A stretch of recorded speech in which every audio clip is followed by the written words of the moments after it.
Bienvenidos al 25º programa de Área Protegida, que se emite por la radio online El Provincial, www.provincial.com.ar, o por la aplicación disponible para todos los celulares. Para comunicarse con nosotros al correo electrónico areaprotegida2022@gmail.com, al WhatsApp más 549 221 614 6590, repito, más 549 221 614 6590. Nuestras redes sociales, Facebook e Instagram, como Área Protegida 2022. Ya disponen de trivias sobre patrimonio en Instagram, para aprender, pero de una forma muy entretenida. ¿Qué tal, Rubén? ¿Cómo estás? Muy bien, Rodolfo. Tratando de recordar algunos pedidos que me hicieron. Estuve hablando con Cristina Malfa, la presidenta del CICOP, del Centro Internacional para la Conservación del Patrimonio, del Comité Argentino. Claro. Y estábamos hablando sobre la posibilidad de difundir y recordarle al público el premio a la mejor intervención en obras que involucren el patrimonio edificado en su 13ª edición. Le recordamos que se pueden presentar obras realizadas durante los últimos 5 años y finalizadas antes del 31 de junio del 2022. El calendario de este premio, sabemos que abrió el lunes 22 de agosto, después hay una primera ronda de consultas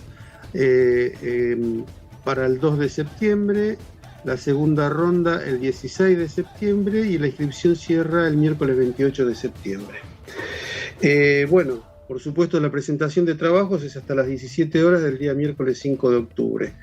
Esto es un premio que vienen organizando hace muchos años la Sociedad Central de Arquitectos junto con el CICOP, pero esta vez está, obviamente centrado en el patrimonio edificado y, se evaluarán las mejores intervenciones en obras existentes.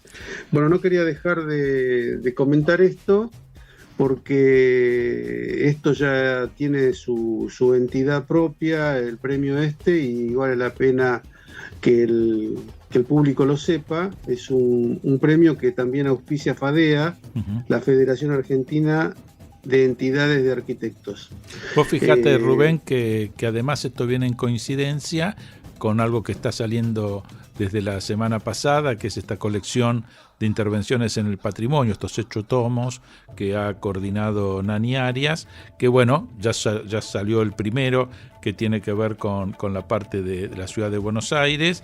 Esto va a ir los miércoles, 2 por mes, evidentemente, hasta completar las 8 regiones sobre estas intervenciones en el patrimonio. Así que las dos noticias van muy de la mano.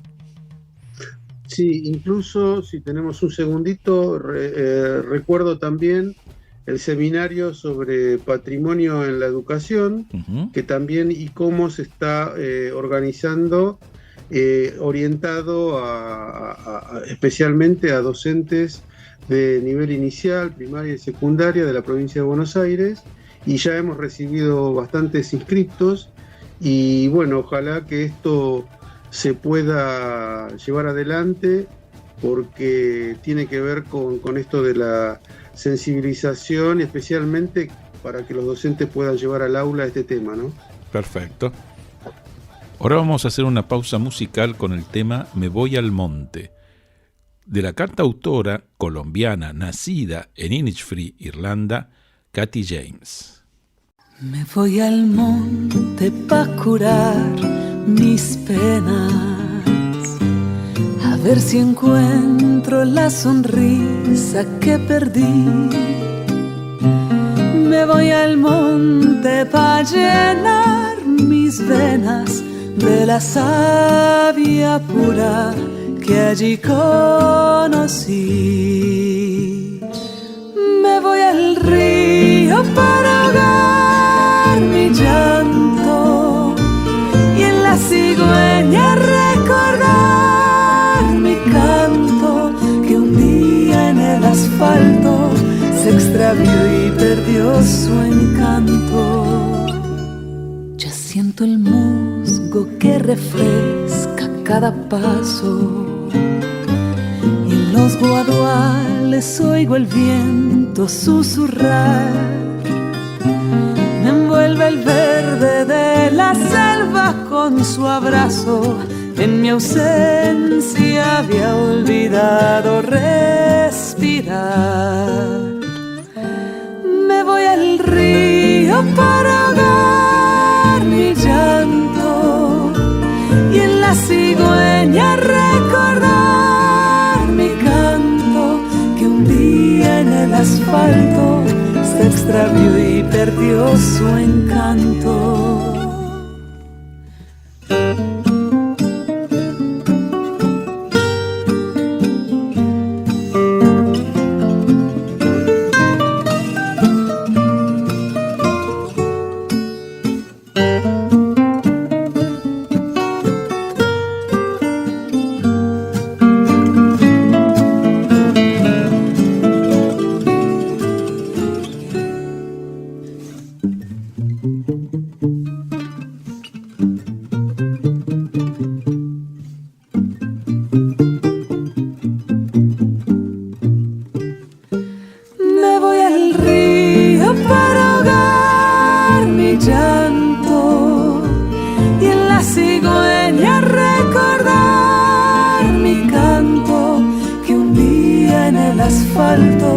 Se extravió y perdió su encanto. Me voy al monte pa' curar mis penas.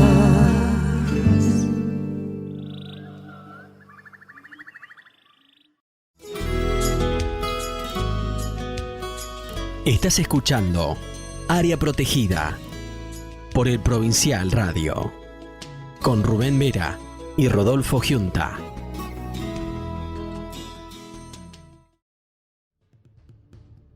En este segundo bloque de Área Protegida tenemos el gusto de presentar a Carlos Fernández Balboa, que es licenciado en Museología por la UMSA y diplomado en la realización de exhibiciones por la UNA. Dirige, junto a la museóloga Patricia Cesi, la consultora Exhibir Responsable, de más de 30 instalaciones museográficas como la del Xincal de Quimivil o el Museo Ricardo Guirales en San Antonio de Areco. Es docente de la Universidad de San Martín y la Universidad Autónoma de Entre Ríos en materias de turismo y museología respectivamente. Desde el 2014 es el museólogo del Museo Histórico Provincial Guillermo Enrique Hudson de la provincia de Buenos Aires. Y a Claudio Bertonati, es museólogo, naturalista y docente con 2 posgrados, uno en Management Ambiental y otro en Jardines Botánicos Históricos.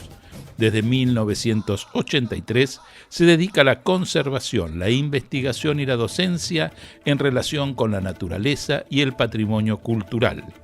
Fue director en la Fundación Vida Silvestre Argentina, la Reserva Ecológica Costanera Sur y el Jardín Zoológico de Buenos Aires. Es doctor honoris causa de la Universidad Maimónides, asesor científico de la Fundación Azara y profesor de la Cátedra UNESCO de Turismo Cultural y del Instituto Perito Moreno de Buenos Aires. Muy bienvenidos Carlos y Claudio, muchísimas gracias por participar con nosotros en Área Protegida. ¿Cómo están? Un placer. Bien, muchas gracias. Muy bien. Nos gustaría entonces comenzar a ver un poco con ustedes este aspecto del patrimonio que generalmente no es demasiado tratado, porque en general cuando se habla de patrimonio, ya sea tangible o intangible, material o inmaterial, se habla sobre lo construido, sobre lo cultural, pero en el caso de ustedes están abocados también a el aspecto de lo que se llama el patrimonio natural. Sería lindo que nos puedan dar como un panorama es decir, porque seguramente a los oyentes les va a interesar mucho esta perspectiva que tienen ustedes sobre el patrimonio. Bueno, muchas gracias. Con Carlos compartimos décadas de amistad y también de sentir inevitablemente las mismas emociones cuando nos paramos frente a un paisaje, ¿no? Y en esa contemplación de cualquier paisaje de nuestra tierra, no vemos solamente una foto o una imagen estática, sino todo lo contrario. Vemos una geografía que está nutrida de naturaleza, pero también de todo lo humano. Claro. Entonces, inevitablemente, si bien arrancamos en nosotros con un vínculo muy poderoso, con atractor así de la naturaleza, el asombro, la curiosidad que desde chicos sentíamos por todo lo viviente nos fue llevando a nuestra especie también, y es ahí donde hemos encontrado y hemos tratado de cultivar durante las últimas décadas también todos esos vínculos que existen entre lo natural y lo cultural, que muchas veces se ve de manera disociada. Claro. Pero en la naturaleza, cuando nosotros salimos a caminar, no miramos nada más que plantas y pajaritos. Vemos la huella de los mamíferos y también vemos la casa del paisano, vemos la señora que se cura con yuyos, escuchamos los relatos de los mitos y las leyendas argentinas, escuchamos canciones que celebran ese paisaje, que tienen un arraigo geográfico. Uh-huh. Entonces, bueno, por eso hablamos siempre de patrimonio integral. Nos gusta más, nos sentimos más cómodos e identificados con esa mirada. Vos fíjate, Claudio, que a mí me llamó la atención en la etapa de formación de mis hijos. Yo tengo 4 hijos y que en algún momento determinado, estando en primaria, te digo, ellos comenzó el tema de la ecología y venían ellos con el gran discurso de la defensa de las ballenas y demás, que en ese momento era algo bastante nuevo, realmente, digamos, como discurso instalado en la enseñanza formal, y aprendimos muchísimo nosotros, porque era algo que no lo teníamos demasiado incorporado. Y a mí me había llamado la atención algo, el excelente marketing que tenían. Sabían cómo vender esta cuestión de lo que era el patrimonio, en ese caso, bueno, de la ecología, no estrictamente de patrimonio, que a veces en la parte cultural no se hacía. Pero por otro lado me doy cuenta que para el chico urbano, y que cada vez son más, lamentablemente, es decir, las ciudades cada vez están acopiando mayor cantidad de gente, se les hace difícil, digamos, la percepción de lo natural, ¿no? Es decir, están como en una limitación que de pronto cuando uno escucha, qué sé yo, por decirte algo, situaciones del folclore o de literatura de otros tiempos, eso estaba muchísimo más arraigado y hoy cada vez como que hay menos referencia. No sé si estoy equivocado en esto. No, es así porque la gran mayoría de las personas vivimos en ciudades. Claro. Y esas ciudades viven normalmente lejos de la naturaleza, pero esa lejanía no es solamente geográfica, no es solamente física, claro, es también emocional e intelectual. Bien. Entonces, si no conocemos, si no frecuentamos un bosque, una playa, una ribera de un río, de una laguna, claro, cuando después uno lee textos, sobre todo relatos costumbristas, o escucha el folclore tradicional, ese que le canta a esa tierra, uh-huh, prácticamente no la entiende las canciones. Hay que explicarlas, hay que hacer una introducción, que es lo que hacemos con Carlos muchas veces en los cursos, en las charlas, es contar, mire, presten atención todo lo que se va a nombrar ahora. Claro. Y prácticamente cada canción la tenemos que acompañar con un glosario, uh-huh, porque vivimos un poco lejos. Y también lo que me preocupa es que muchas veces se pone todas las tintas sobre la educación ambiental, uh-huh, como una materia. Claro. Y en realidad, no sé, Carlos, pero estoy casi seguro que piensa como yo, que para nosotros tiene que ser transversal, no tiene que ser una materia, y sobre todo en los primeros años de los chicos, o sea, en los chicos, propiamente dicho hablando, el énfasis no tiene que estar puesto en conceptos teóricos, no, es un error. Claro. Nosotros lo que necesitamos es enamorar a esos chicos, que vuelvan a descubrir, a asombrarse, a sentir emociones en el mundo natural, lo que se siente descubrir un hormiguero, un nido de un pajarito. ¿Por qué cuando le tocamos a un caracol terrestre las antenitas, entre comillas, encoge? Y son preguntas básicas, y como decía Aristóteles, que la educación comienza con el asombro. Entonces hay que ir por ese lado primero. Y además Francesco Tonucci dice algo que es bastante demoledor, ¿no? Dice que todos aprendemos a leer y a escribir, pero muy pocos aprendemos a amar la literatura. Claro. Entonces yo pienso que ahí hay un trabajo pendiente, diría yo, en casi todas las asignaturas, que es enseñarnos a amar las asignaturas, no a memorizar datos o aprender lo funcional, porque lo funcional no garantiza la felicidad.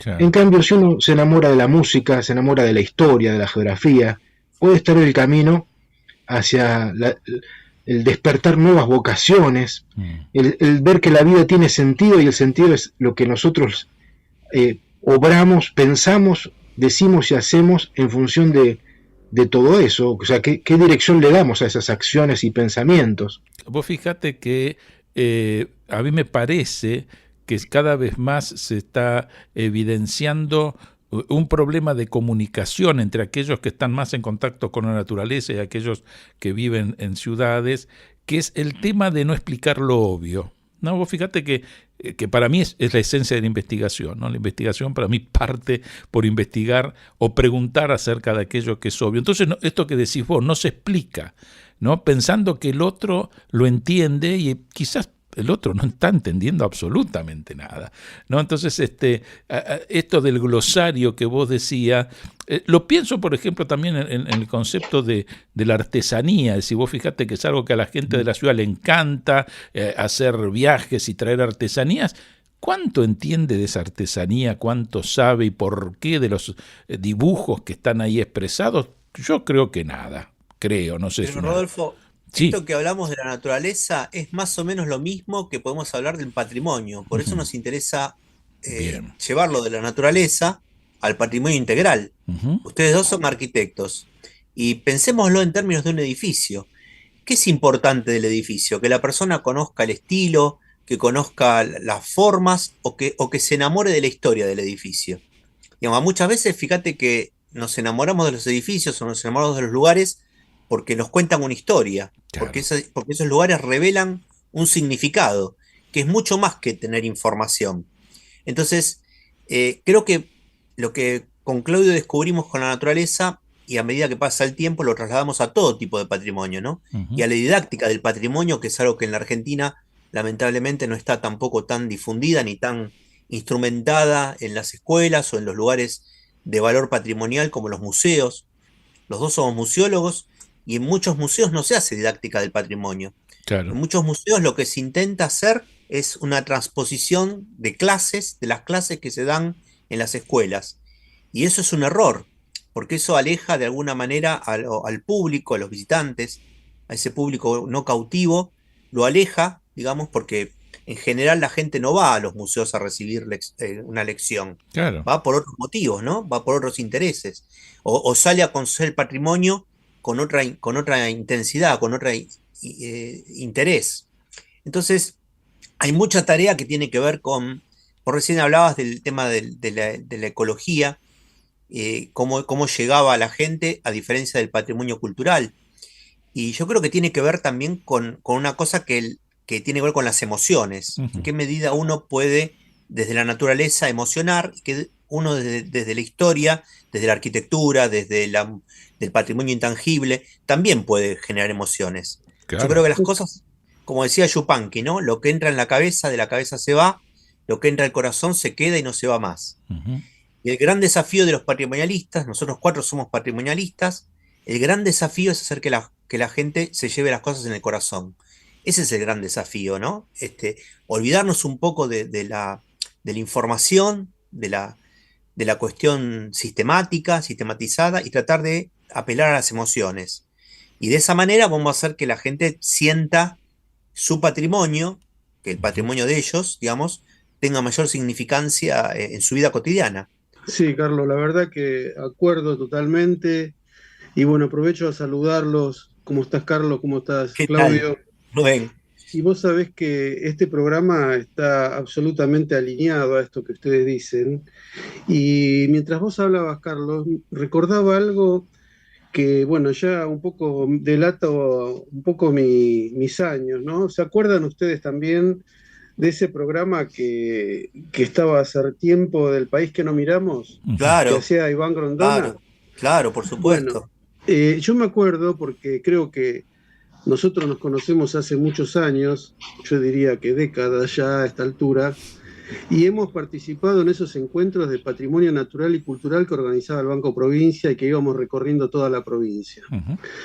En una de ellas, yo ya no me acuerdo si lo conté esta anécdota, me tocó pasar por la casa de Iván Grondona, que íbamos a compartir un estrado, una de las charlas, y charlando en el viaje, viste, un señor muy, muy ameno.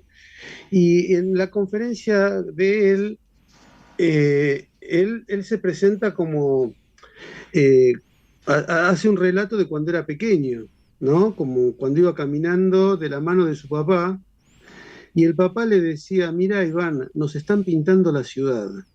Y se refería a los grafitis, ¿no? Pero cuando dice nos están pintando, ahí está la clave, ¿no? El sentido de apropiación. Entonces, esto es lo que lo que no pasa en general en la formación de los alumnos en todos los aspectos, ¿no? Primarios, secundarios e incluso universitarios, que es como dicen ustedes, o sea, tenemos una cantidad de doctrinas, de teorías, pero la sensibilidad de la apropiación, en eso es difícil inculcarlo o es difícil transmitirlo, por lo pronto.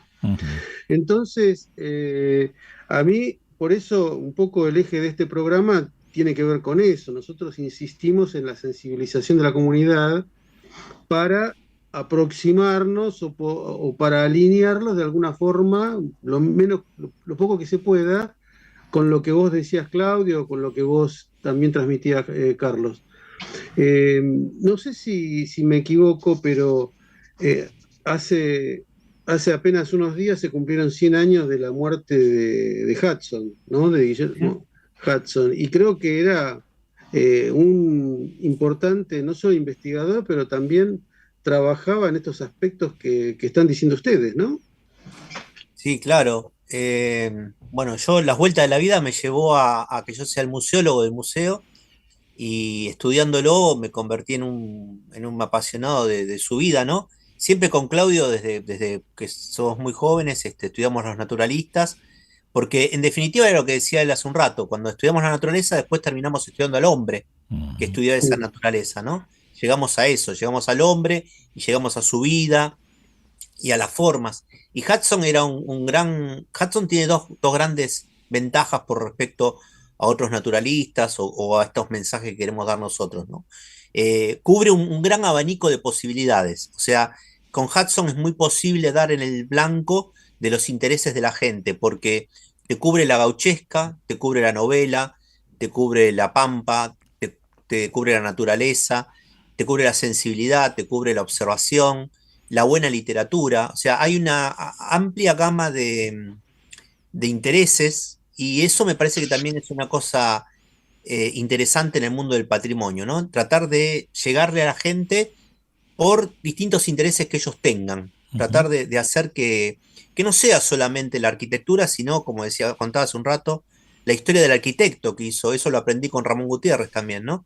La historia del arquitecto que haya hecho esa casa, o la historia de esa casa desde el punto de vista de la crónica, del tiempo, o los materiales, bueno, lo que fuera, pero tratar de llegar al corazón de la gente en una historia que le resulte significativa, que para ellos sea importante en su vida, ¿no? Y Hudson ayuda mucho a eso. Hudson es un personaje delicioso en ese sentido, como hay muchos, ¿no? No solamente Hudson, hay muchos personajes desconocidos en nuestra cultura, en nuestro patrimonio, que también es importante rescatar. Yo creo que es un rescate patrimonial, contarle a la gente la vida de estas personas que pueden ser inspiradoras también para que otros escriban, para que otros hagan la naturaleza. O sea, una tarea también de modelo, que es lo que nos falta también en la sociedad argentina, ¿no? Nos faltan algunos modelos para seguir, a los jóvenes sobre todo. Así que sí, es buena la referencia que hace Rubén de Hudson y de muchos otros, ¿no? Claudio seguramente tiene un listado de otros para contarnos, de otros personajes. A mí me gusta mucho esto que pusieron sobre la mesa recién, que los modelos, ¿no? Que a nosotros nos sobran, por suerte, porque cuando repasamos los temas que nos apasionan encontramos modelos en la historia, en la arqueología, en las ciencias naturales, y cuando uno se adentra en esas biografías, encuentra personas de carne y hueso que han tenido éxitos y muchos fracasos, que han padecido circunstancias como las padecemos hoy en el día a día de nuestro país, ¿no? No eran seres sobrenaturales, sino eran personas que, como las que nos cruzamos por la calle, arriba de un colectivo, o en el tren, o en el subte. Y pienso que ahí está para mí una clave muy linda, sobre todo para los más jóvenes, que es darse cuenta que la vida no es fácil, pero que cuando uno encuentra una vocación o la ratifica, y esa vocación está al servicio de algo que nos trasciende, como puede ser la conservación de la naturaleza o de las muchas expresiones del patrimonio cultural, ya nuestra vida tiene un sentido, y al tener un sentido tenemos un seguro de vida. Claro. Podemos ser pobres, podemos ser desdichados, pero cuando la vida tiene sentido, nos abrimos paso como embistiendo al monte, como hace un animal herido a veces para buscar refugio. Y eso es apasionante, porque Hudson decía que, refiriéndose a los naturalistas, él decía que somos personas privilegiadas, porque donde muchos se aburren, nosotros nos divertimos. Y pienso que para un patrimonialista, alguien que le interesa todo esto, las expresiones de la cultura, tampoco, si algo no le va a pasar nunca es que se aburra. Claro. Porque además de encontrar interesantes muchos temas humanos y naturales, inevitablemente eso lleva a buscar, a ahondar, a contar, porque si algo que a los cuatro también compartimos es el desvelo por comunicar, por contar, para que esto no quede circunscripto en un círculo chiquitito y que hablemos del patrimonio como algo, como en un mausoleo. No, nosotros tratamos de llegar a las personas que sienten esto que está lejos, o que es para eruditos, para científicos. No, esto tiene que ver con nuestra vida cotidiana, con hacerla más grata, con valorar a quienes pasaron antes que nosotros y que no los coma el olvido, ¿no? A mí la palabra recordar me emociona, porque es volver, y cordar de cordis corazón, es decir, recordar es volver a hacer pasar por el corazón. Entonces, qué hermoso que podamos volver a pasar por el corazón a Atahualpa Yupanqui, a Hudson, a los grandes maestros de nuestra naturaleza o cultura. Acompañan a Área Protegida el Comité Argentino de ICOMOS, Consejo Internacional de Monumentos y Sitios, organismo que trabaja por la conservación, protección y valoración de los monumentos y sitios de valor patrimonial, y el Comité Argentino de ICOM, Consejo Internacional de Museos, organización no gubernamental que establece estándares profesionales y éticos para las actividades de los museos.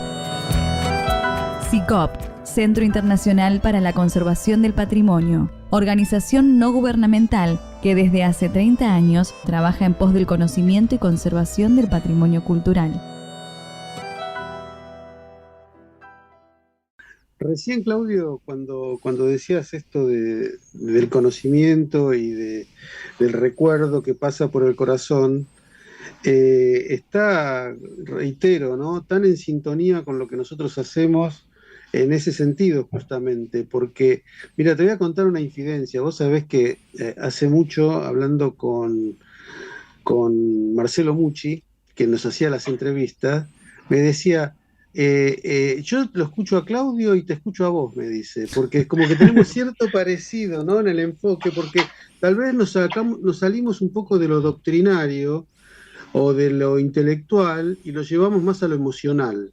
Y yo creo que es lo que atraviesa todo en esto, porque cuando nosotros hablamos de esto, estamos pensando en el futuro, estamos pensando en nuestros hijos, estamos pensando en el porvenir, y todo lo que uno quiere dejarle a las generaciones venideras en todos los aspectos, ¿no? Como decís vos, Carlos, esto es transversal, esto es integral.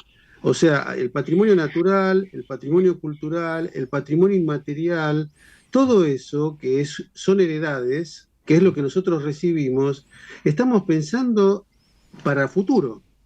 Y bueno, ojalá podamos hacer algo, poner un pequeño granito de arena, pero ya no solo desde el conocimiento, la intelectualidad, lo doctrinario, la teoría, sino también la emoción, que creo que es un ingrediente esencial. Ahora en los últimos tiempos hay como una cuestión dicotómica, ¿no? Viste que la UNESCO, por ejemplo, está pensando en los paisajes culturales, en los itinerarios culturales, está como abriendo mucho más las categorías de patrimonio, digamos, a una mirada integral. Uh-huh.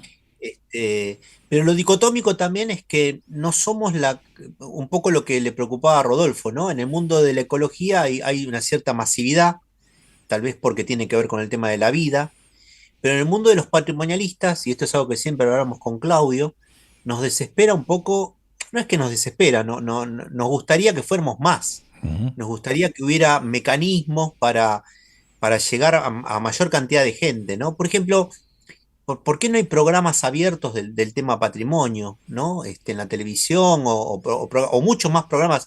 Recién fuera del aire hablábamos con Rodolfo de los programas de radio que hay del tema patrimonio, ¿no? Muchas más revistas, muchas más publicaciones.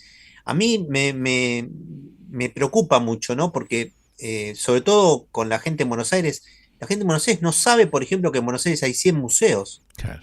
No, si vos le preguntás, ¿cuáles son esos 100 museos? ¿Dónde están? ¿Cuántos conocés? Uh-huh. ¿No? Las respuestas son muy tristes, muy desoladoras, ¿no? Porque te pueden mencionar 3, 4, 5, incluso hasta la gente que está con nosotros.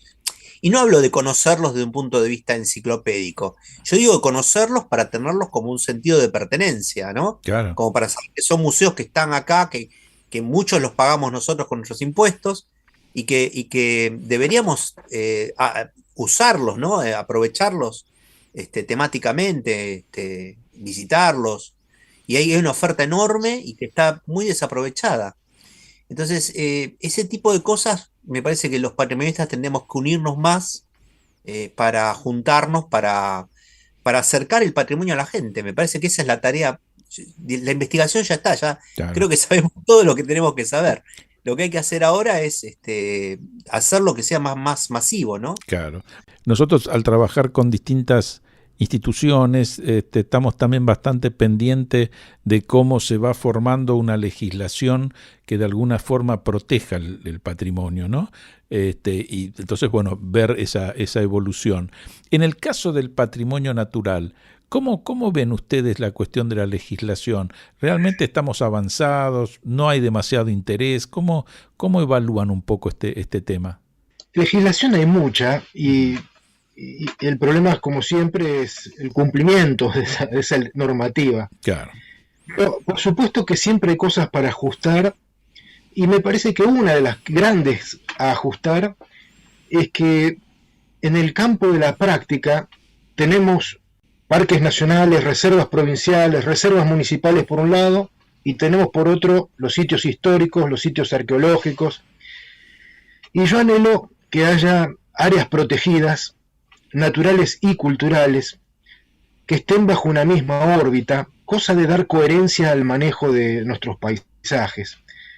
Porque hay una gran diferencia cuando uno recorre un parque nacional que un sitio arqueológico declarado monumento histórico nacional o lugar histórico nacional. O sea, uno encuentra en un parque nacional guardaparques, infraestructura, y uno va a la contraparte cultural y parece tierra de nadie, o parece que fuera un campo propicio para ser invadido, intrusado, arrasado, huaqueado. Entonces, ahí hay algo para hacer. Me parece que es una cirugía importante, porque pero que no es una locura ni una ocurrencia nuestra. Esto, hay sistemas de áreas protegidas a nivel mundial que tienen, Canadá, por ejemplo, tiene ese tipo de gestión. Estados Unidos también. Estados ¿sí? Unidos ni hablar, claro. ¿Sí? Entonces ahí es una de las cosas que me parece que se puede trabajar mucho. Y lo otro, por supuesto, tiene que ver, me parece, en el campo de la educación, con revisar los programas, porque hay mucha información y pocos valores, hay mucha información y poca emoción, y todo el conocimiento es muy valioso, pero si no está acompañado de pasión, de emoción, como decía Rubén hace un ratito, puede ser todo estéril. Y nosotros creemos que ahí hay mucho por trabajar, también puertas afuera. La escuela apuesta todo al aula, pero cuánto se aprende, cuánto mejor y más emocionante es cuando uno visita los lugares del patrimonio, de la naturaleza. Eso vale por 10 clases, porque ahí es donde tenemos la oportunidad de despertar a ese chico, ver que incluso en un edificio está la materialidad, pero está la inmaterialidad, está la mano humana, está la mente creadora, ¿no? Está esa construcción colectiva donde trabajaron muchas manos y muchas cabezas ahí, y que esos edificios tienen alma o tienen un espíritu que es la historia de esos lugares. Y si encontramos a alguien que la pueda transmitir, la pueda evocar, bueno, yo digo, eso vale mucho más que 10 clases teóricas, aunque sean eruditas. No es lo uno o lo otro, es las dos cosas. Pero justamente el ejemplo que pongo es lo que falta. Y lo mismo pasa con cuando hablamos de educación ambiental o de ecología. Sí, los chicos aprenden que es una cadena trófica, una red trófica y los ecosistemas, pero cuánto mejor es cuando uno va y respira el aire de la tierra mojada, cuando uno ve que los polinizadores existen y que si no existieran las abejas, los picaflores, no tendríamos miel, no tendríamos un montón de cultivos que en tiempos de crisis ambiental y de crisis económica necesitamos esos cultivos. Y esos cultivos, el 80% prácticamente, sin polinizadores, no van. Entonces, bueno, eso parece que son problemas con solución. Y esa es la buena noticia. Y vos sabés que nosotros desde ICOMOS estamos lanzando un seminario de patrimonio en la enseñanza para formar a docentes para que puedan instrumentar algún tipo de ejercitación, llevar el tema al aula y puedan de pronto tener elementos, instrumentos para la didáctica. Y bueno, un poco en línea con esto que estás diciendo vos, que a mí me pasa, por ejemplo, yo soy docente de Historia del Arte, puedo explicar todo, mostrar todas las diapositivas, explicar, pero realmente cuando visitan un edificio, lo tocan, se dan cuenta la diferencia de temperatura entre un mármol y un estuco, ¿no? O sea, cuando se vive, ahí es donde empiezan a capitalizar toda esta información y que tiene que ver con esa sensibilización. A mí me parece que esto que decías, Carlos, del trabajo en el patrimonio integral es una labor enorme, pero bueno, los vamos a acompañar en todo lo que podamos desde acá y bueno, nos sumamos si les podemos servir para algo, encantadísimo acompañarlos en ese emprendimiento. Mirá, algunas ideas, ¿no? Por ejemplo, que haya alguien del patrimonio natural, que ya hubo casos, ¿no? En la época en que Jorge Ardoy era presidente de la Comisión de Monumentos y Sitios Históricos, lo convocó a uno de los grandes ecólogos de Argentina, que era Jorge Morelo, que después fue presidente de Parques Nacionales. Entonces ahí, cuando nosotros veíamos eso, por supuesto no lo veíamos porque hacía mucho tiempo éramos muy chicos, pero no es cierto, ¿no? Éramos todos, los cuatro éramos muy chicos. Alguna ¿no? vez fuimos chicos, sí. Claro, pero el asunto es que de ese momento al día de hoy, digamos, hubo como un retroceso, ¿no? Es como que los patrimonialistas de la cultura, de la arquitectónica, se abloquelaron, los de la naturaleza por otro lado, y me parece que lo que necesitamos es entender también que los sitios tienen contextos, esto que contaba Claudio, ¿no? Un edificio sin contexto, bueno, ustedes lo saben bien, no tiene mucho significado. Nosotros hicimos nuestro pequeño aporte ahora con la propuesta de un parque nacional en San Juan, que se llama, que el título del librito se llama Un Parque Nacional para la Historia, que lo pueden bajar, los oyentes lo pueden bajar por internet gratuitamente, que es la propuesta de un parque nacional que fue el lugar donde cruzó San Martín en San Juan, y que estamos proponiendo que se conserve el paisaje que tuvo esa gesta, ¿no? Ujú. Y que de alguna manera también muestre que no solamente es la historia por separado, sino que esa gesta tuvo un paisaje, un ambiente natural que San Martín lo llevó, y que sería un lugar de peregrinación, así como es el Hudson para todos los que son hudsonianos y les gusta la casa de Guillermo Enrique Hudson en Florencio Varela, es un lugar de peregrinación para la gente que ha leído a Hudson. Esto podría ser un lugar para todos los argentinos que queremos a San Martín, digamos, y queremos la historia de la independencia, ir ahí a San Juan, ¿no? A convocar ese parque nacional. Yo pienso que es una forma de saldar una gran deuda que tenemos con algunos protagonistas anónimos de nuestra historia, ¿no? Porque cuando uno se refiere al ejército de los Andes, tenemos que pensar en unos 5.500 hombres de todas las clases sociales, un ejército multirracial, donde había negros, zambos, mestizos, criollos, europeos, exoficiales de Napoleón, había orientales uruguayos, altoperuanos, y también miembros de los pueblos originarios. Había al menos 300 guaraníes, entre ellos Chepollá, el trompa o trompeta del ejército. Entonces esos personajes, en su enorme mayoría anónimos, merecen un parque nacional que resguarde ese escenario glorioso, donde ni siquiera digo los argentinos, digo los sudamericanos nos hemos unido detrás de una causa noble, y donde pocas veces se conformó un ejército tan poderoso, no para someter a otros pueblos, sino para darle la libertad, y algo muy superior. San Martín cruzó por San Juan junto con O'Higgins, ahí fue la columna principal del ejército de los Andes, con 700 libros de su biblioteca personal, y con esos libros él también funda la biblioteca de Santiago de Chile y de la de Lima. O sea que no era solamente dar la libertad, sino dar la libertad y los libros, las bibliotecas, ¿no? Entonces yo cuando digo tenemos una deuda, es por supuesto que lo ambiental pesa, porque ahí están las nacientes de los ríos que nutren al gran río San Juan, del cual depende buena parte de la economía sanjuanina. Ahí hay especies amenazadas, hay sitios arqueológicos, pero acá el gran tema, me parece, es reivindicar el patrimonio intangible, como es la historia, que a veces que pareciera anclada nada más que a objetos dentro de los museos, y el paisaje te lo debo. Digo, no, todos esos objetos y ese relato tiene un sentido mayúsculo cuando uno se para frente a esos paisajes y ve la temperatura, ve el viento, ve que ese San Martín, que lo pintamos a caballo, de pie, siempre como un titán, no, tuvo que ser cargado en camilla, en varios tramos, que iba con su botiquín de campaña, que también el Libertador le cantaba con su guitarra a la tropa, ¿no? Y le cantaba canciones que hasta hoy podemos volver a escuchar, Cielitos, ¿no? La famosa Gota de Agua que Atahualpa Yupanqui tocaba, un estudio de Fernando Sors, que fue maestro de San Martín en España. Se puede volver a escuchar y podemos verla en YouTube, incluso donde Yupanqui cuenta todo esto.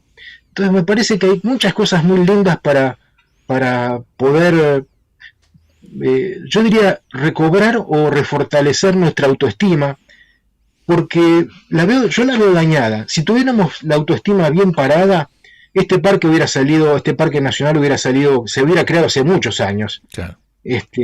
Pero tenemos la autoestima un poco averiada y estamos como algo confundidos, y nos cuesta ver las cosas buenas de nuestro país, ¿no? Que no es todo miseria, no es todo crimen, no es todo corrupción y desastres, ¿no? Hay cosas muy buenas, y si no nos aferramos de las cosas buenas, nunca vamos a salir adelante, porque vamos a vivir en un estado de estado depresivo, o de resentimiento. No es por ahí. No es por ahí. Y yo pienso que la naturaleza tiene, así como aquellos soldados se unieron detrás de una causa noble, la conservación de la naturaleza, y de la memoria y de los bienes culturales es una causa noble hermosa que nos tendría que volver a unir a todos los argentinos atrás de estas misiones o objetivos, dejando de lado todo lo que nos pueda separar. Y yo eso creo que es posible y es hermoso. Y es lo que estamos necesitando también, me parece. Necesitamos no pasa solamente por los mundiales de fútbol. Claro. Está bien, yo grito los goles, no soy un marciano, pero también pasa esto por todos los días, ¿no? Sí, por supuesto. Esto que decís vos es tus palabras tienen un valor enorme porque es una deuda que nosotros tenemos. Tenemos como sociedad frente a nuestra historia y también en la construcción de un legado que tiene que incorporar todas estos elementos que son intangibles y que lo tenemos que empezar a trabajar desde los chiquitos, en las escuelas primarias, en las escuelas secundarias, porque si no parecemos, como dijiste vos, extraterrestres que estamos en una órbita desconocida para muchos, pero bueno, tiene que ver con nosotros mismos. Ese es el tema. Carlos, ¿a vos qué te parece el tema de la conservación de la naturaleza? Hay un aspecto que es bastante duro para tratar, pero yo quisiera que aunque sea antes de terminar el programa lo hablemos un ratito, y que tiene que ver con el valor monetario que le dan a la biodiversidad y a los servicios de ecosistemas, porque eso mismo nos pasa a los que trabajamos en el patrimonio arquitectónico con la especulación inmobiliaria. Hay aspectos que son duros, pero que son reales, y que tal vez nosotros que tenemos toda esta mística y toda, casi diría yo, romanticismo, nos cuesta enfrentar, pero hay una realidad que es muy dura. Yo creo que empezar a pensar en el valor y no solamente en el precio. Exacto. Porque las cosas tienen valor y precio, pero a veces dejamos de lado el tema del valor, ¿no? Y le ponemos una cuestión monetaria a todo. Y había una frase muy linda muy, muy impactante que había hecho el Parque Nacional Iguazú en una remera, que decía que el hombre se va a dar cuenta de que las cosas no tienen solamente precio cuando vea que no puede comerse los billetes, ¿no? Decía la remera del parque. Y me parece que tenemos que empezar a pensar también en las cuestiones, en por qué uno conserva. No solamente conserva por cuestiones económicas, sino también por cuestiones éticas, por cuestiones estéticas, por cuestiones, digamos, viste que ahora hay como una valoración muy grande de todo tiene que ser turístico, si no es turístico no entra dentro de la categoría. Pensar que eso puede tener un potencial turístico en el futuro, pero que para eso hay que trabajarlo, hay que pensarlo, hay que utilizarlo. Entonces hay como que creo que tarea nuestra también, no siempre caernos solamente en la cuestión económica. Hay un concepto que a mí me molesta mucho, con Claudio venimos de Corrientes, que es un concepto que está más o menos instalado, que dicen, en Corrientes se instaló el concepto de producción de naturaleza. Claro. Yo digo, si nosotros podemos producir naturaleza, como producimos los elementos de uso cotidiano para la alimentación, ¿no? Si producimos la ganadería, si producimos la agricultura, bueno, ya está. Si producimos la naturaleza, desentendámonos, porque no hay ningún desafío. Si el hombre, esa visión antropocéntrica de que el hombre puede producir naturaleza, me parece un disparate. Y me parece, como decía Claudio al principio de la charla, que es la demostración más cabal del alejamiento que tenemos de la naturaleza.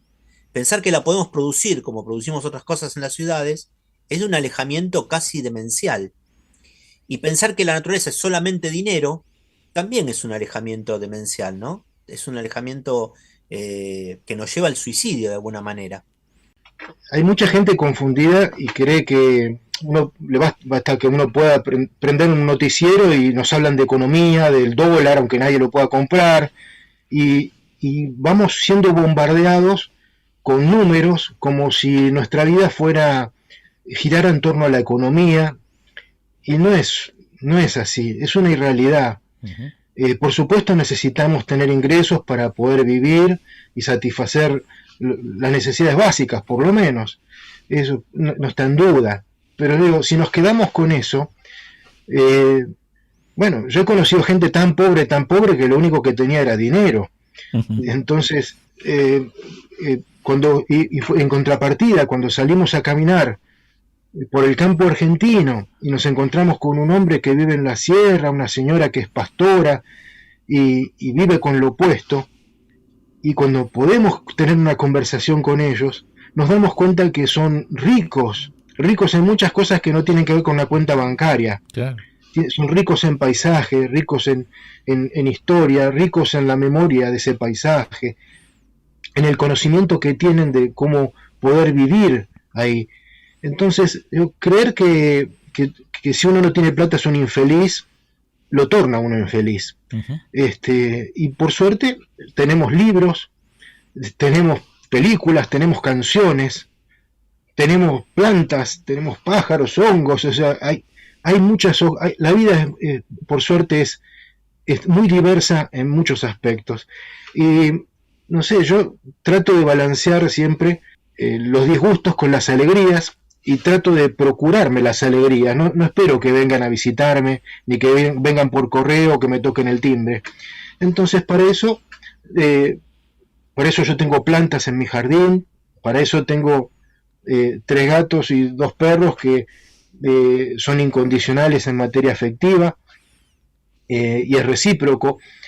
Por eso leo poesía, aunque parezca una cosa ya de siglos pasados, ¿no?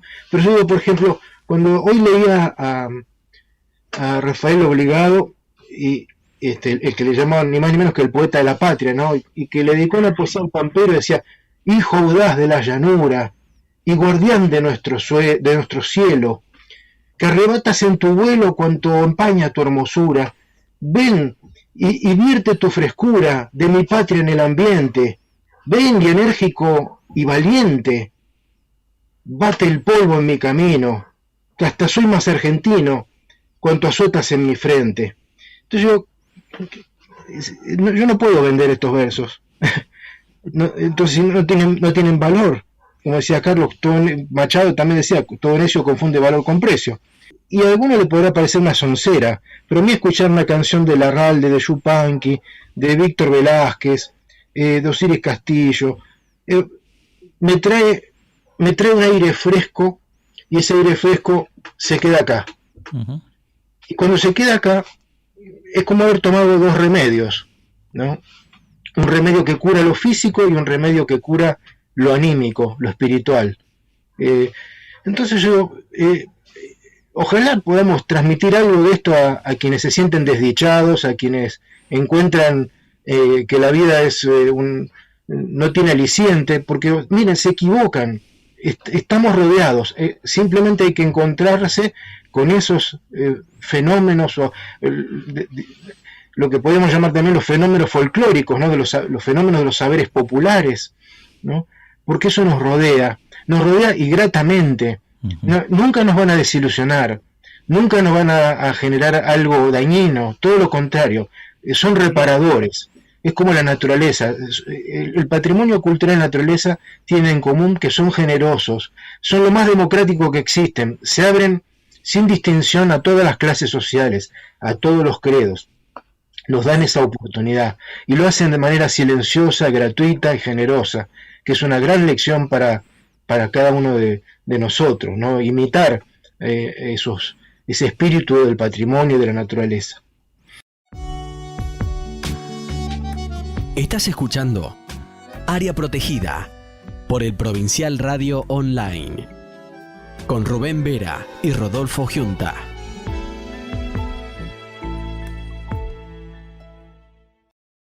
Finalmente yo les quiero agradecer este encuentro. Parecía que estábamos alrededor de un fogón entre amigos.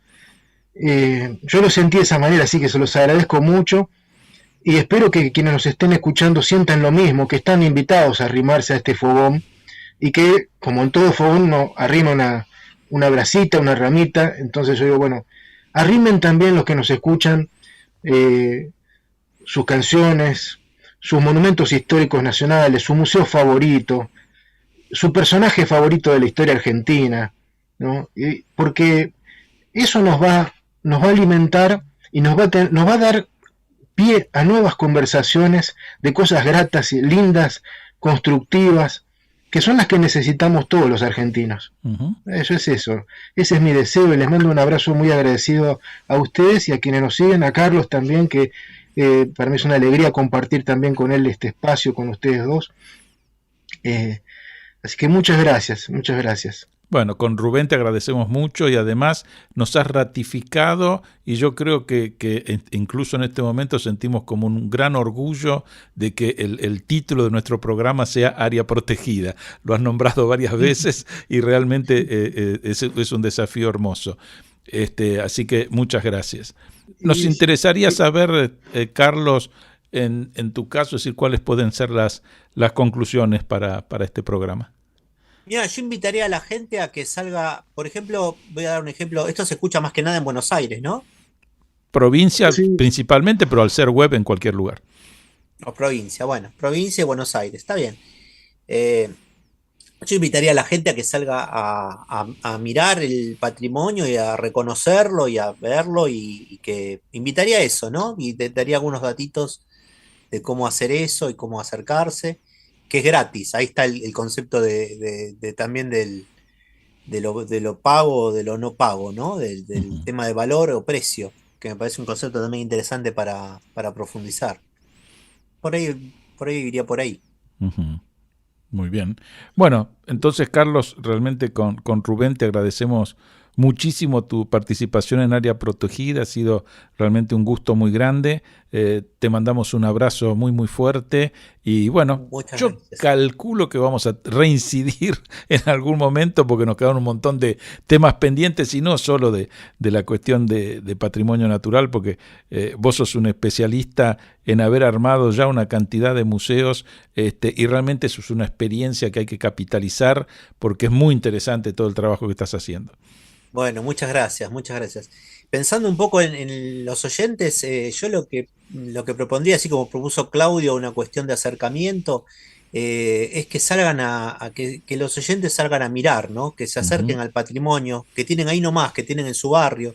En Buenos Aires, por ejemplo, citando Buenos Aires, que es donde yo estoy viviendo ahora, en el barrio de San Telmo, hay, 300 especies de aves, hay más aves que en toda Alemania. Claro. Tenemos unas 160 especies de plantas, tenemos una enorme diversidad de edificios históricos, edificios que nos cuentan, sabiendo la historia del edificio, sabemos la historia de nuestra ciudad, sabemos la historia de nuestra gente, de nuestro barrio, de cómo se fue conformando, que la gente salga simplemente a la calle y viera un monumento y vea cuál es ese monumento, de quién es ese nombre, aunque no tenga ningún cartel, que haga una averiguación, ¿no?